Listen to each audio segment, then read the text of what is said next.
through these fields of destruction. Baptisms of fire, I've witnessed your suffering as the battle raged high, and though it hurt me so bad. To Voices of the Republic, I'm Mike Chisholm. Thank you for joining me today. I have several guests, and we'll be discussing a myriad of topics, but first of all, I'd like to talk to the community out there and tell them we've come in many directions, and we're here wondering, gee, how do we go with so many different problems? I think one of our greatest assets is our community, and what the people in our community, especially our leaders and our elected officials, feel. And it is our responsibility, to ensure that our elected officials and those that speak for the people follow the right path.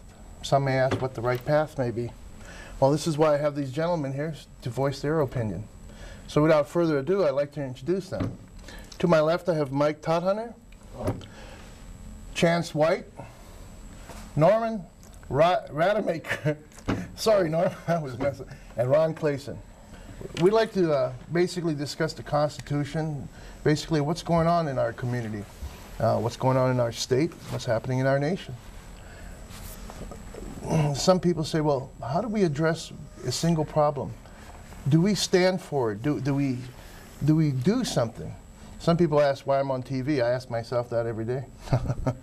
In any case, I like to get their opinions. And one of the hottest topics that's going on right now is the Second Amendment. And President Obama's attempt to continually curtail and take away our firearms, saying that assault weapons are bad. Well, I remember back in the Revolutionary War when the British government finally pushed the colonists to return their weapons. This is one of the trigger points that said, no more of this. And if I recall correctly, which I wasn't there, but through reading through history, wasn't a musket considered an assault weapon? I think names are irrelevant because it's not the weapon that hurts anyone or kills anyone. It's the person. And a lot of these school shootings and a lot of these mass murders and a lot of these unknown murders that just happens with a firearm, many of those people are on psychotropic drugs, such as, you name it. There's so many out there. Without any further ado, Mike, what do you think about what's going on today? This, in regard to gun control? Gun control, yeah, we'll talk on that. Well, you know, it's really difficult to get a meaningful discussion because I don't think any of us are supportive of random violence. We do have the Second Amendment. That is our tradition. I mean, you can make a powerful argument for gun ownership, self-defense, protecting ourselves from tyranny. But I don't think you're going to be successful unless you get a real adult conversation that involves issues of privacy relating to mental health, because we know that you can't outlaw crazy. And I don't know of anybody that's got a plan for it. If they do, I'm certainly willing to listen. You know, if we had a great trust in our government, if we didn't feel that government was capable of overreach, if we felt that power wouldn't be abused, then maybe we would be more willing to confront this issue in terms of some modification of the Second Amendment. But I think in the state that we're in fact, I have a whole list of things here that are, to me, indications of government overreach. But as long as we have this massive power grab by the federal government, I don't think any of us can feel comfortable about our civil rights and our constitutional amendments. That's my own personal opinion, and I know that there's a lot of room for disagreement on this topic. Chance. Well, I agree with what he just said. It's a reflection of our times. There's a huge disconnect, apparently, between the people in our government, just by listening to the comments that are being made by people being interviewed, senators and newscasters. I believe that what we're seeing here is an attitude displayed by many Americans that would rather see, if it were possible, that there were no guns available to any Americans, that we would all obey the laws and there'd be no shootings anymore, and everybody would go home feeling nice and comfy and snuggled in their beds, being safe. Like a utopia, right? Right, like a utopia. The police officers are out there and they're doing their job. We don't need guns. So if there's no guns, then there's no shooting in schools, right? If there's no guns, then there's no crimes being committed, right? Well, there's the disconnect. The common citizen seems to not grasp the basic concept that the guys that are shooting people in schools are either having mental issues or they're the bad guys. They're the guys that are involved in drug cartels and street gangs. These people don't register their weapons. They don't adhere to the laws of man. The rules of law do not apply to them. That's why they're the bad guys. And they're not going to adhere to any laws passed by our current president or any administration for that matter. That's why they're the bad guys. Well, let me ask you this, and I'll get to you two gentlemen in a second. Why do they keep on pushing this? Do you look at history? Mao, Stalin, Hitler. Everybody knows about Hitler. It was all the same, I guess, chronological order of doing this, then getting rid of the guns, and then, oh, we're going to take care of you. And then you see all the history pictures, guys, all the pictures in history that you can look up, and they're kneeling on the ground as they shoot them in the back of their head. Do you think we're moving in that direction? I think the direction that we're moving in is in a high technological world environment, especially in our nation, and people are more apt to think about their MP3 players or their DVDs or their 52-inch plasma TVs than they are about guns. They'd rather go to universities and become educated and listen to professors who think that our Constitution is outdated. When it comes to a basic concept of the Second Amendment, like I mentioned before, I believe there's a real disconnect. Why do we have that in place? Why is it so important to people like you and me when we talk about the rights to bear arms? I believe it's because those of us who remember history and the importance of what took place back in the American Revolution, you must be able to protect yourself against a potential tyrannical government, a totalitarian government. A government that's totalitarian doesn't always start out in a blatant government takeover, in a big coup. It can be subtle, like what we seem to be experiencing today. In my opinion, there are movements being made by senators and people like our president is making executive orders that would make one pause to be considered that where's he going with these things? You were speaking, and I don't mean to interrupt, but you were speaking of technological advances. Yes. Did the people out there know here in Idaho that we are one of 6 states here in Idaho that are going to allow drones on our in our airspace, right? Over Idaho, however you want to categorize airspace. Think about that. Do some research on that. Why are we having drones over our Idaho? Why do we need drones? Why do we over need Idaho? drones in the first place? I mean, we're not on the border. We're not trying to protect illegal immigration. We're not shooting down Al-Qaeda. We're not going after Al-Qaeda. I'm just curious, is it part of a training operation? Can you give me more information on that, Mike? Well, just recently, I think it was in the Idaho State Journal, as a matter of fact, and Idaho Statesman. The universities are supposedly vying for this, and Idaho is one of the 6 states that are going to have actual drones over our airways, or in our airs very soon. What's the purpose? I don't know. I guess the purpose is, haven't they had enough training over in Middle East, in Iraq, and Afghanistan, now in Libya, well, Northern Africa, I should say. And why do they need them here? Let me speak to Ron. I'm sorry. I'm sorry. I wasn't trying to cut you guys off. What do you think, Ron, with what's going on? I think Mike Todd Hunter here had touched on something a few minutes ago when he was talking about human nature. You know, the founders of our country, as they wrote the Constitution, were deeply concerned about the the foibles, the goodness, and the badness of human nature. So as we look at this, the idea of drones, when we look at the Second Amendment, it's a human nature issue.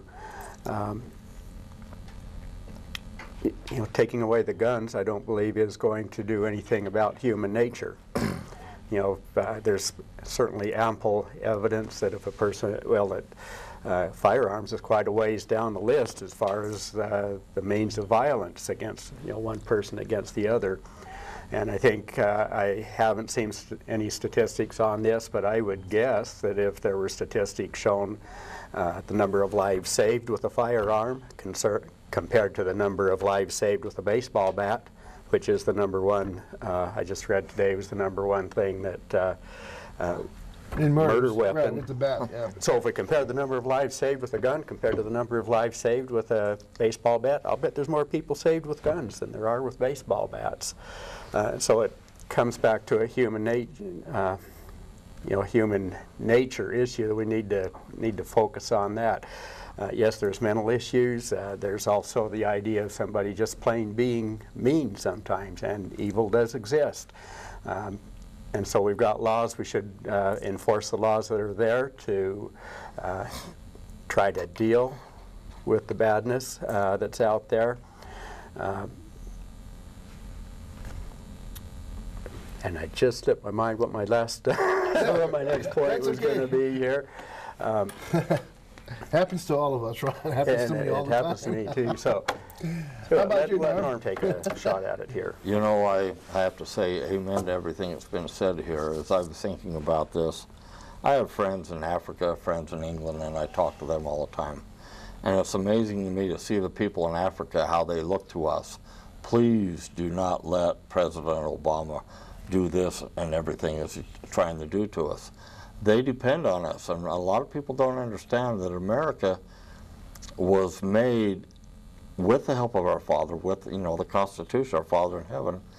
All of our founding fathers agreed that this principle, as they sat and debated these issues, came from divine providence.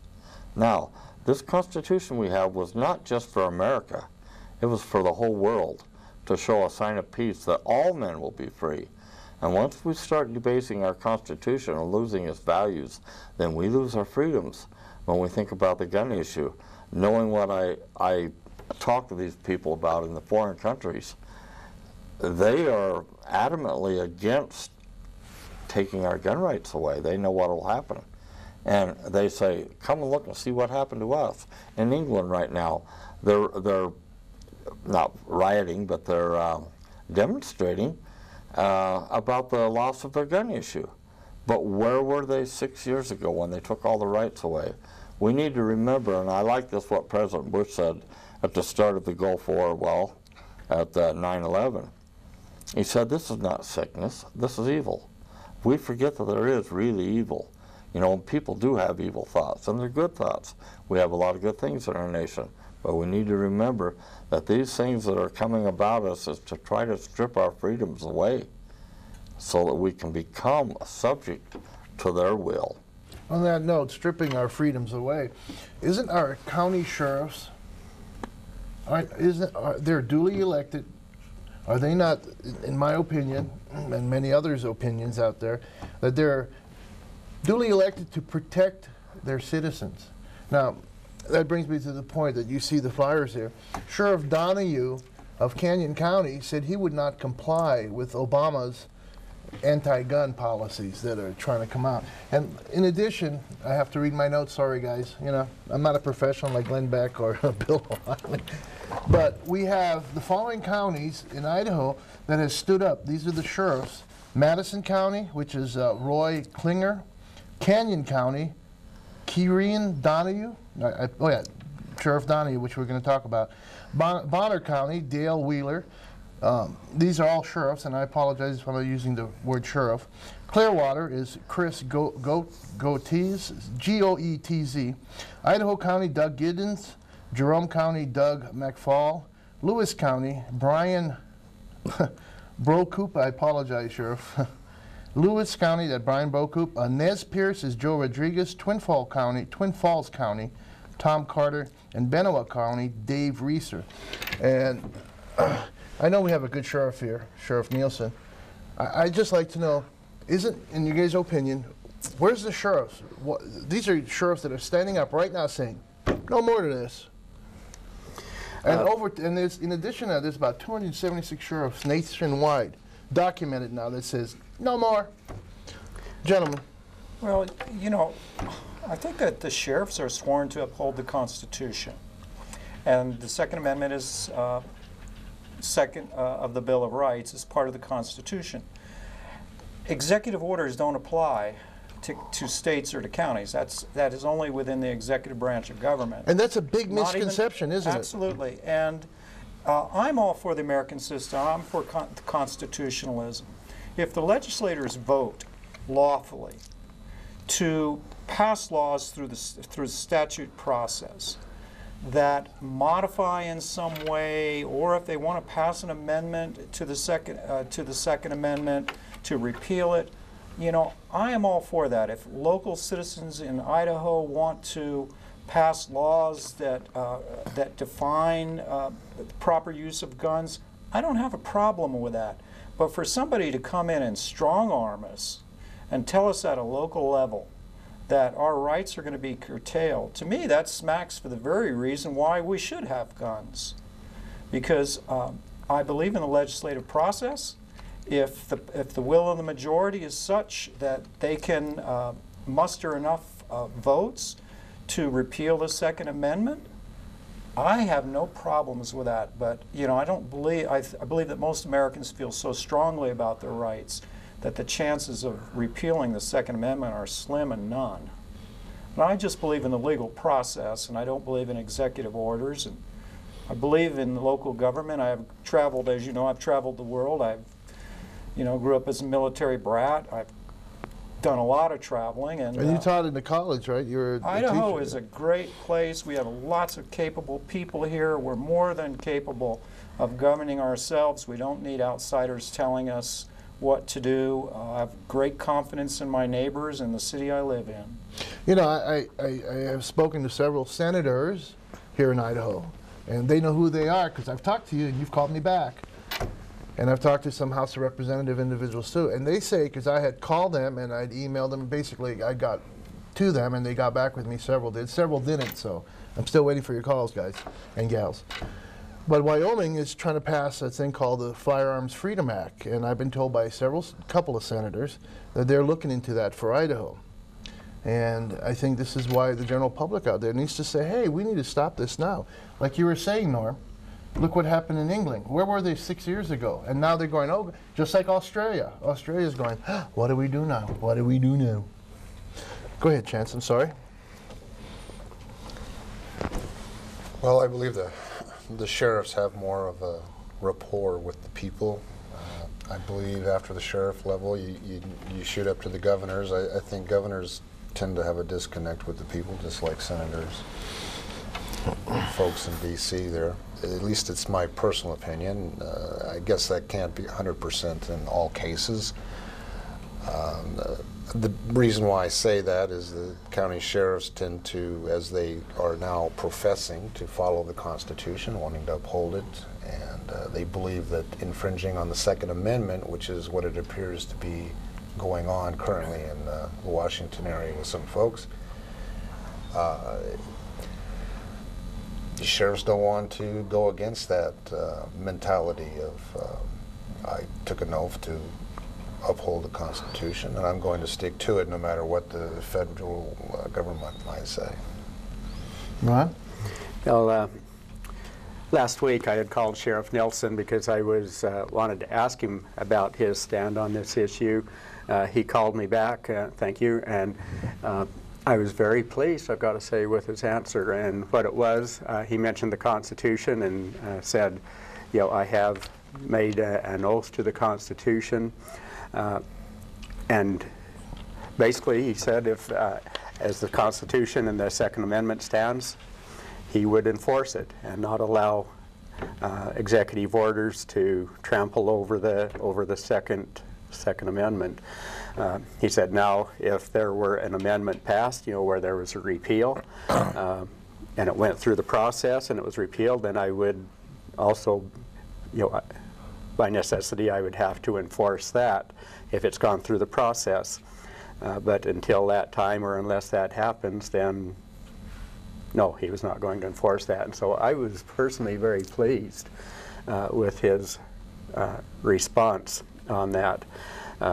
He did also say, and I noticed this article was January 17th, I believe, and it's about that time that I spoke to him, and he said that him and a lot of, and pretty much sounded like all of the sheriffs were going to be getting together and coming out with a joint statement for the state, which I'm looking forward to hearing what was going to be said, and I suppose that happened probably last week. So, so we're looking for that. I wanted to read something real quick, Ron. I'm sorry. Okay. We're talking about sheriffs now, and yeah, Nielsen's cool. I mean, hey, I got to live in the county too, you know. But no, I've talked with him many times. This Vaughn Killen, a former Ada County sheriff who is now the executive director of the Idaho Sheriff's Foundation, said, and this is, we're talking about Sheriff Donahue, who said no more to Obama, and I guess all the other sheriffs that have stood up to include, I guess, our local sheriff.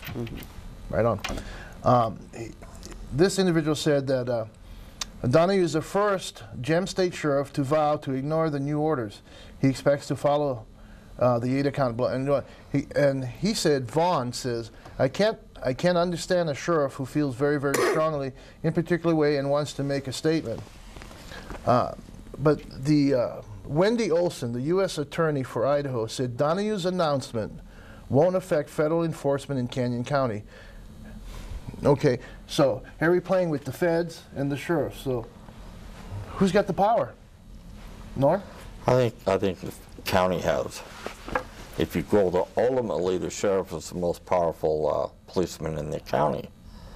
And one thing that I've noticed about, as we've been discussing, what I want to say is not enough people are calling their senators or their congressmen. They're not voicing their opinion enough, because the squeaky wheel gets the grease.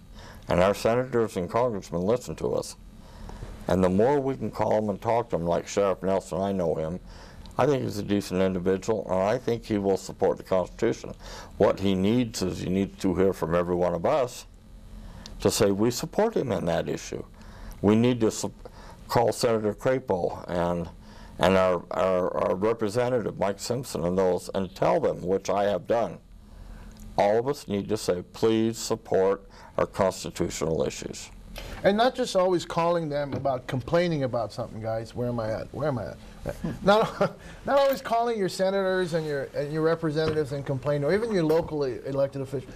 You guys should call them something and say, hey, thank you, that was a cool move. You know, whatever the issue, whatever the, the big concern may be, people should do that. And we really, this is what our community's all about. All politics starts locally. Boy, I've learned that in the last couple of years. But it's true, and we need our community to get together. We need every community throughout Idaho, throughout the state. We need all of our people to stand up, as Norm just said. We need to get out there. Using this TV station, Vision 12, our PEG channel here, as a venue. You know, these gentlemen that's here with me tonight, they got better things to do too, in a way. You know, they took their time to come here and talk. Where are you out there? If you guys can't make it, do something. You know, I know we say call your senators, but not just to complain. Thank them for the things that they did do good. I want to talk about another issue, okay? I saw in Idaho State Journal, sorry Ian Fennell, I like you. It was Mike O'Donnell that wrote it, by the way. Okay, I'm sure Mike will write me another. But saying that the people here locally don't want guns on schools. They think people with CCWs should not be allowed on our school grounds. And we all know, in my personal opinion, we all know, somebody wants to do harm, you can get a little 22 in your pocket, you're not even going to stop them. Come on, I mean, even if there's metal detectors, there's side doors and everything else. So, let me ask you this too, in Utah, if you have a concealed weapons permit, you can enter and walk into any school ground. And has there ever been any shootings in Utah? I don't think so. I haven't heard of one. If I'm wrong, you guys can always get a hold of me at Vision 12. Voices of the Republic. Mike, what do you think about that? You know, actually, my wife and I were talking about that, and being a school teacher for 34 years, a little bit of experience on this, and all my years, the only time we ever had any trouble on campus was when a night... You were in California, right? Yeah, a night custodian got stabbed and killed. So, you know, we're not even talking about knives. I think in the case of people who were maybe retired military people, people who were in military, had gun training, who went through the training, the courses, who had expertise in the use of guns, who were school teachers or counselors, or I really wouldn't have a problem with it, and I do see it as a deterrent. Although I don't think we really have that kind of problem in Idaho, but I know when I think about the physical layout of our school, where I taught in California, you know, it's probably, I don't know, half a square mile, 3/4 of a square mile. People could hop the fence from any of 4 directions. They could come in through the student parking lot, through the teacher parking lot.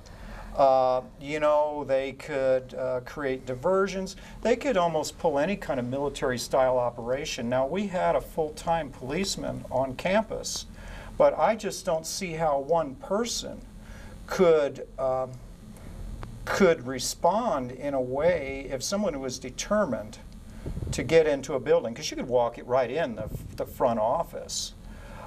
Most of the PE coaches had their own personal cells, so they would always call in if there was somebody wandering around campus that was obviously not intended to be there. A lot of times, kids from other high schools, I had one of my basketball players got attacked at school at lunchtime, and it was some kids from another school that just happened to walk on campus at lunchtime and decided they were going to jump somebody, and they pummeled him, ended up in the hospital. But, you know, I don't know how you can deal with that short of a siege mentality, and, you know, I don't know how comfortable, and I don't know how much of a necessity it would be to really create a military environment on campus. I really see it as a little bit of an overreaction. Can I make You know, we had this one crazy person that attacked a school. You know, what are you going to do? Go ahead, Ron. Thing. I want to. Go ahead. Okay, good. We Okay. can just, this is what I like. Yeah, we'll just jump in here. My biggest, the concern that I have here on what you just said here, Mike Chisholm, was about the, Idaho State Journal, Mike O'Donnell or Ian talking about saying that the people do not support guns in the schools. I think we ought to have that discussion, and I'm not going to say one way or the other here. I would be concerned if the paper is making that comment just pulling it out of thin air without having any real data to back up that assertion. So I would challenge the paper, even come here, sponsor a debate, and let's bring people in from the community and have that debate about whether or not to have guns on the school or not. I've got a good friend out, in the community where I live who is a school teacher, and shortly after Sandy Hook happened, I asked him about that. What do you think about people having, teachers having guns available? And he was very much against it. I was actually a little bit surprised that he felt so strongly against that. I think, Ron, I think maybe a lot of the teachers that are against it, this is just, again, what I'm believing, I think a lot of it, and I agree with this too, on this side, there would be concern about the security of the firearm, who possesses it, where will it be? Because if you have firearms readily available, then you got students too, they can do anything. So it would have to be specially trained. People that, teachers, I mean, you're going to trust your children's education to a teacher. You should trust and you're trusting their lives, basically. But I can understand the point about security of the firearm. Yeah, I can understand. I got no problem with that, yeah. And so, let's have that debate in the community. Let's not just say, the majority of the people are against it and move on. Let's actually have a debate and discuss that in the community. Very good point, Ron. You should have your own show. You really should. Because right now, I'll ask Mike O'Donnell. I used to tell him. And by the way, let me make a comment here. A few weeks ago, we were here at the station doing an oath with the Constitution. Yeah. I've read a number of Mike's, editorials and things in the paper, and he's given me high blood pressure from time to time because I'm more on the conservative side and he's a bit more on the liberal side. And but yet I had an interesting experience. We visited, oh gosh, for probably 15, 20 minutes again after the show, and then walked out to our cars and visited probably another 10 or 15 minutes standing by our cars. And I came away from that experience thinking, he's a nice guy. I can be friends with him. And I hope he felt the same about me, even though we disagreed, on certain things, and we did have areas of agreement. There's nothing wrong with having that, that open debate, because we can, we're all in this together. We hear that all the time, and it's true. So you should challenge him right now on live TV, because I know if he's not watching, Ian's watching. Well, I've got to say something about this. The first time we had our constitutional oath here, he was here and he covered it and he wrote some issues, and we remember what happened in the paper. Was it last year when we did that? We did that last year and we were torn up in the paper. Well, what I want to tell Mike is he stood there and listened to me talk to the guy that came. Stood right there and listened to the whole conversation. Oh yeah, I remember that. Never asked me one thing, never listened to one thing that I said. And when I told the fellow that was giving us a problem, I asked him, "Are you here to cause us trouble?" And he said, "Yes." He said, "I hate Republicans." But Mike never mentioned that, and I want him to remember that. He heard that. Incident, yeah. No, and I'm not saying anything. I like what you said, Ron. We can be friends with him, but if he's going to cover a situation, then tell the whole truth, what he heard. And not from his point of view, because he heard that very conversation. Well, we'll find out here when I get my emails or phone calls and say, I don't think that